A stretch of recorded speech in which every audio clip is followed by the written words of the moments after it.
In this video, we will discuss the important questions, reasoning questions from the group 13 P block element. So one of the major questions from the group 13 and 14 is what is an inert pair effect? So this effect is the reluctance of s electron to participate in the bond formation. That is, the reluctance of s electron to participate in bond formation is called as inert pair effect. Now, why this reluctance arises? Now, as we know, in case of group 13, the general electronic configuration is ns2np1. Now, both are ns2 and np1 involved in the bond formation. That is, ns2 and np1 both involved in bond formation. Then oxidation state shown by them is +3. 3 electron loses, so it forms +3 oxidation state. But if only p electron participate, then +1 is there. So when we move down the group, now what happened? For example, if it is 2s2, 2p1, and in the last thallium there is 6s2, 6p1. So now in between 6 and 6p there is 4f and 3d orbitals are present, which shows the poor shielding effect or poor screening effect. Now, due to this poor screening, this 6s2 electron are strongly held by the nucleus, due to which now they will not easily lose, or we can say they will not participate in the bond formation. Hence, only 6p1 electron involved, and due to which only +1 oxidation state arises. So again I am repeating, when we move down the group, there is intervening d and f orbitals, which shows poor screening effect, due to which s electron are strongly held by the nucleus, and now they are not available for the bond formation, or we can say there is a reluctance of these s electron to participate in bond formation, and hence only outer orbitals, that is the 6p1 or p1 electrons involved in a bond formation and show +1 oxidation state. So this effect is known as inert pair effect, where s orbital electrons do not participate in bond formation due to the poor screening effect by the intervening d and f orbitals. Now the similar concept we can explain for the group 14 also, where the electronic configuration is ns2np2. In that case, if only p orbital electron involved, then only +2 oxidation state. If s and p both involved, then it is a +4 oxidation state. But now as we move down the group, again the similar thing happens. s2 electron will not able to participate, and the stability of lower oxidation state increases and higher oxidation state decreases. Now the same topic can be asked in a different form, that is, explain why BCl3 is highly stable than the TlCl3.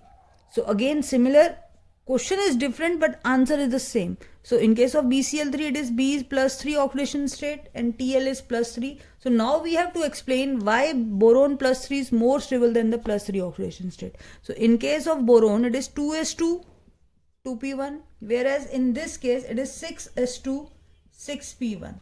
So in boron, it can easily lose s and p electron to form boron +3, because there is no screening or no inner orbitals present which can leads to screening of these orbitals. But in this case, 6s2 and 6p1, there are intervening d and f orbital, which shows the poor screening effect, due to which these electrons are strongly held by the nucleus, hence they do not participate in the bond formation. Hence, higher stability of higher oxidation state decreases. Or in a one word, in case of boron, there is an absence of d and f orbitals, hence it do not show inert pair effect. +1 oxidation state is more stable than the +3 oxidation state for the thallium. Now this question can also be framed in this way, that is, why the stability of higher oxidation state decreases down the group. So answer is based on the one of the important fact, that is inert pair effect. So in case of thallium, the configuration is 6s2, 6p1, and because of poor shielding effect of the inner orbitals, 6s2 electron are strongly held by the nucleus. They do not participate in the bonding, and only p orbital electrons participate in bonding, and hence stability, or we can say +1 oxidation state is more stable than the +3. So for the answer, we have to first write the electronic configuration and then the reason, that is due to inert pair effect, the 6s2 electrons are more strongly attracted by the nucleus than 6p1, due to which 6s2 do not participate in the bond formation, and hence stability of +1 oxidation state of Tl plus is very much higher than that of +3.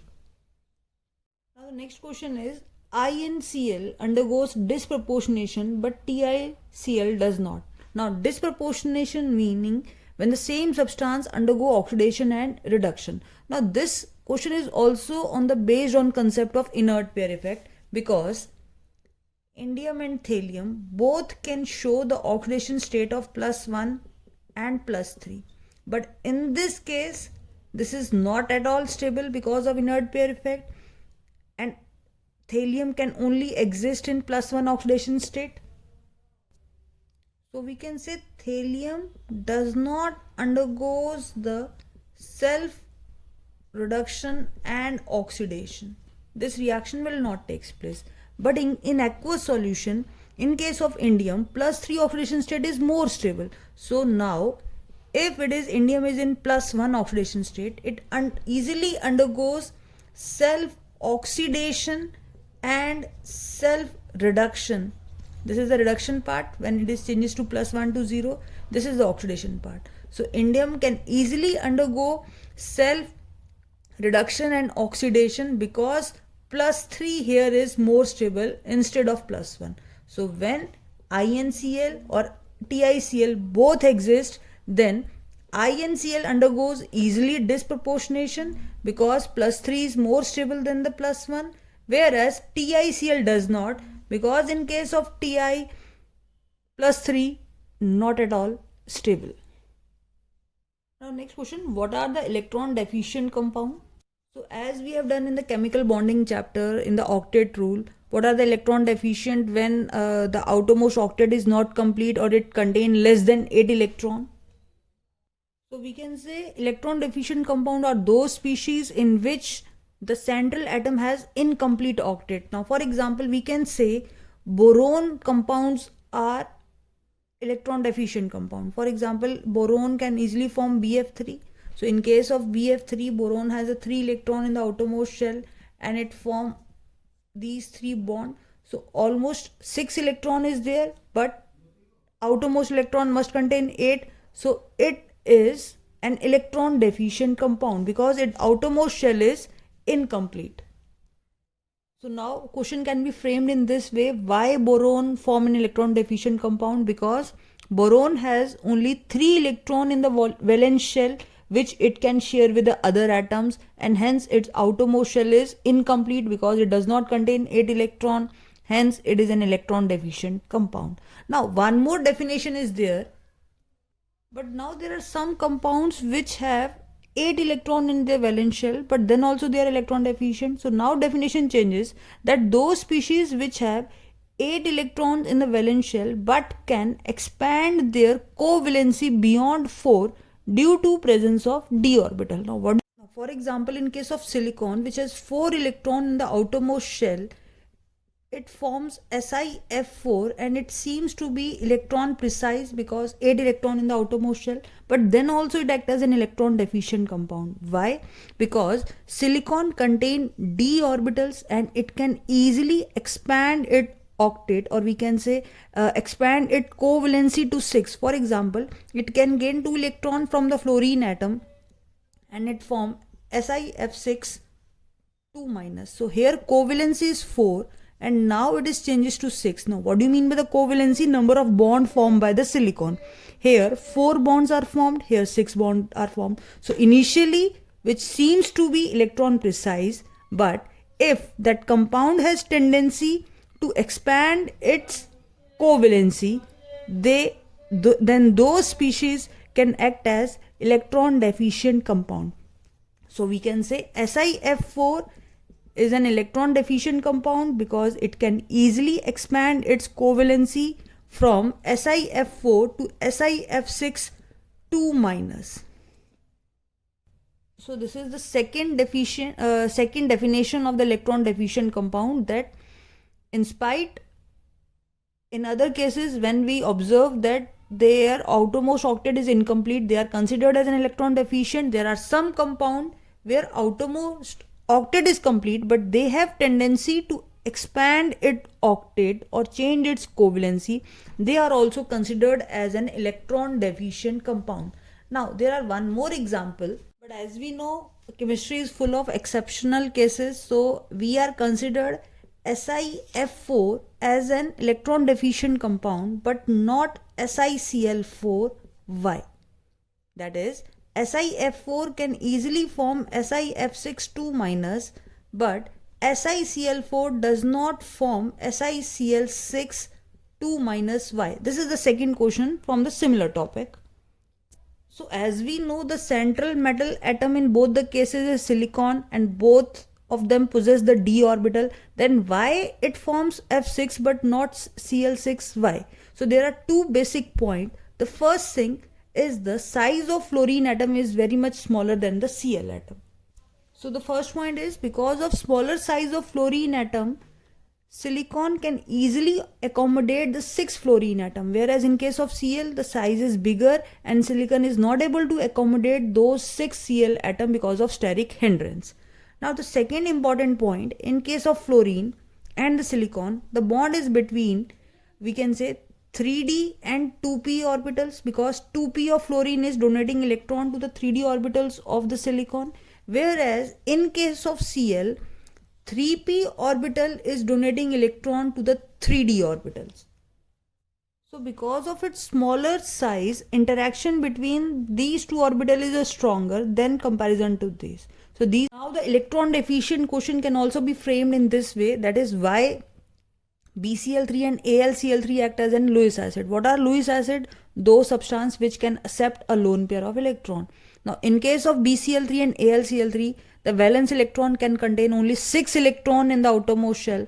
Hence they can easily accept electron from a nucleophile. Hence they act as an Lewis acid. Now for example, this is BCl3. It can easily accept an electron from this ammonia and form this kind of structure, a coordinate bond with boron, Cl, Cl and Cl.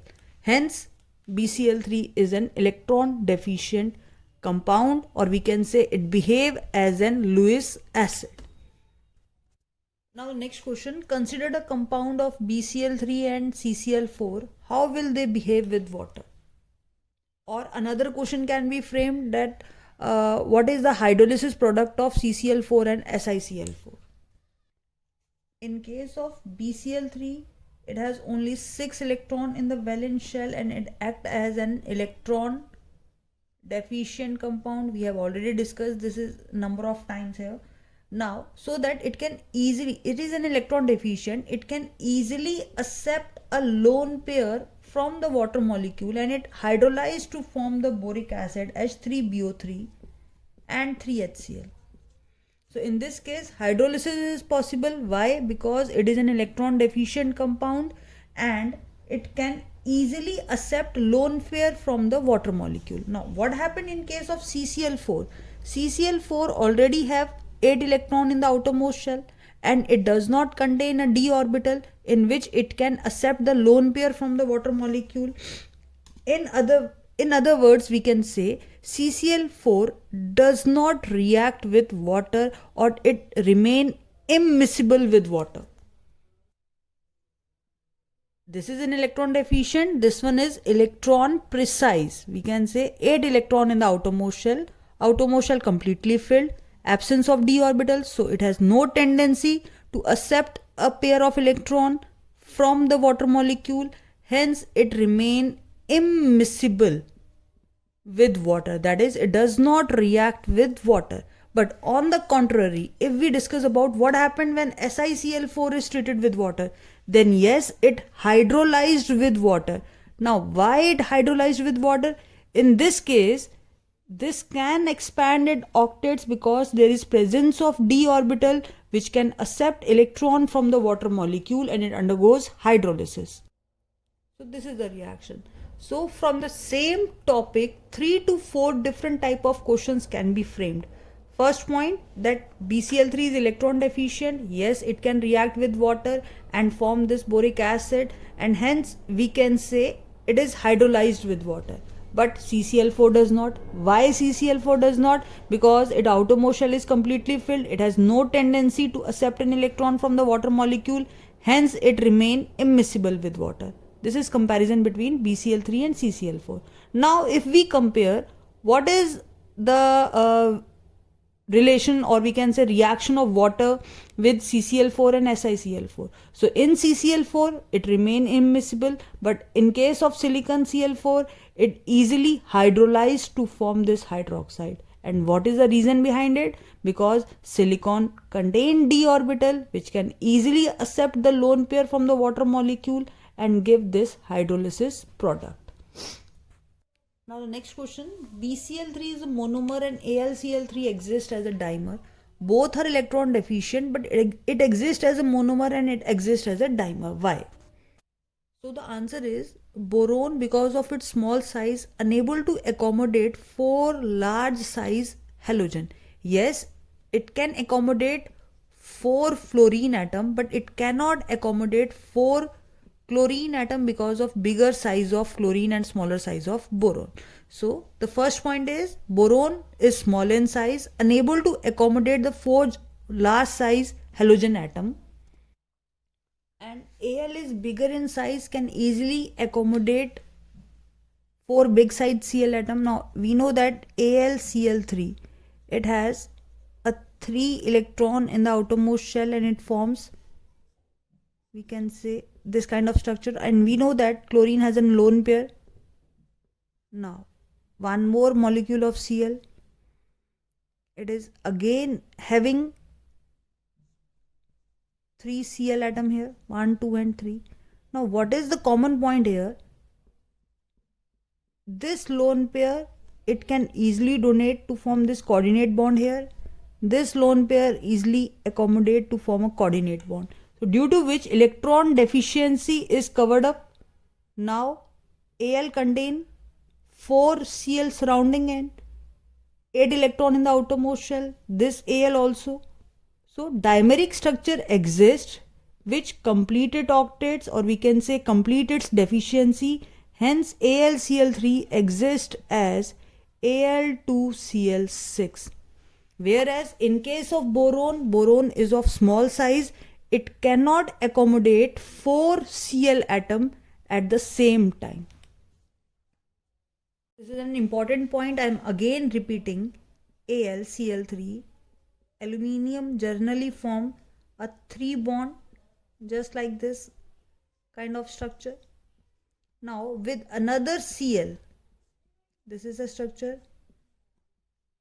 Now both of them having a lone pair of electron, which can they easily donate to form this coordinate arrow kind of structure and arrow. So a bridge kind of structure is formed between 2 Al atom, or we can say AlCl3 exists as a dimer. Now one more question can be framed from the similar topic, that BCl3 is trigonal planar in structure, whereas AlCl3 is tetrahedral in dimeric state. Now for example, as you can observe here, Al is surrounded by 4 Cl atom, so it can exist as a tetrahedral form, whereas in case of BCl3 we are just using this planar structure. Now it is sp2 hybridized here, so it is just a trigonal planar structure because boron can only accommodate 3 Cl.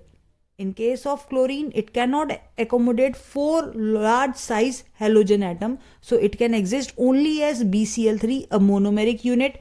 Hence it is an sp2 hybridized, hence it is trigonal planar in structure. Whereas AlCl3 exists as a dimer, and in that dimer Al exists in tetrahedral structure. Why? Because 4 Cl is surrounding this aluminium atom. So the question can be framed that BCl3 is trigonal planar while AlCl3 is tetrahedral in dimeric state. Explain. So similar explanation can be explained for this type of question also. Now again a similar type of question. Describe the shape of BF3 and BH4. Now we know that BF3 again a trigonal planar structure where p orbital is empty here, so it is sp2 hybridized. But when it is formed BH4 minus, meaning that p orbital is now utilized or this kind of structure is formed. So what is the difference here? It is sp2 and it is sp3. So this is BH4 minus. So BF3 is sp2 hybridized, whereas BH4 minus is sp3 hybridized. Now the next similar type of a question, that is why BF bond length in BF3 and BF4 minus is different. BF, that is bond is same, BF bond, but the length is different when it is BF3 and BF4 minus. Why? So it is again based on its hybridization. How? In case of BF3, we considered it as an sp2 hybridized, whereas in case of BF4 minus, we assigned it similar, just like a tetrahedral structure. But then also there is one point of difference. What is the difference? Because here it is observed to be a single bond, but no, in case of BF3, because this is an electron deficient, its p orbital is empty, this p orbital can easily accept a lone pair of electron from any of the halogen, any of the three halogen. That is, back bonding can possible, or p-pi bond can easily form between B and F, any of the F. So due to which there is a partial double bond character arises, which can be possible with all the three fluorine atom. It can back donate or form p-pi bond with any of the fluorine atom. So in this case, because of this back donation, a double bond character arises, hence its bond length is shortened. Whereas in case of BF4 minus,